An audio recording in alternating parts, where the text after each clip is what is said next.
আপনি কি এমন কারো জন্য নিজের সবটুকু সময় আর মনোযোগ দিচ্ছেন যে আপনার ন্যূনতম মূল্য দিচ্ছে না? আপনি কি বারবার ইগনোর বা অবহেলার শিকার হচ্ছেন?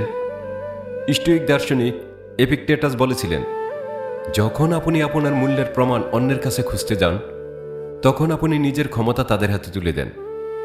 আজ আমি আপনাদের এমন 6টি স্টোয়িক প্রতিক্রিয়ার কথা বলবো, যা শুধু আপনার সম্মান ফিরিয়ে আনবে না, বরং আপনাকে মানসিকভাবে আগের চেয়ে অনেক বেশি শক্তিশালী করে তুলবে।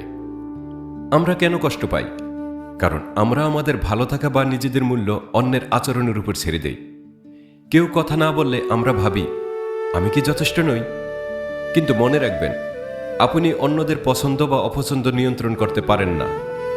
সম্রাট মার্কাস অরেলিয়াস বলেছিলেন, আপনার ক্ষমতা আপনার মনের উপর, বাইরের ঘটনার উপর নয়।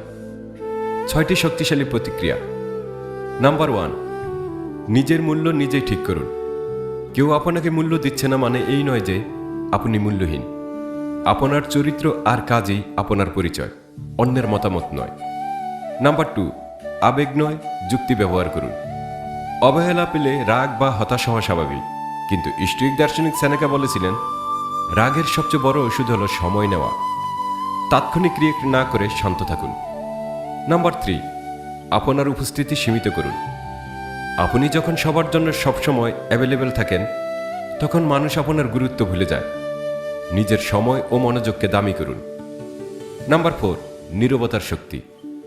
সব কথার উত্তর দিতে নেই, মাঝে মাঝে নীরবতা তর্কের চেয়েও বেশি শক্তিশালী বার্তা দেয়। নিজের মানসিক শান্তি রক্ষা করতে চুপ থাকতে শিখুন।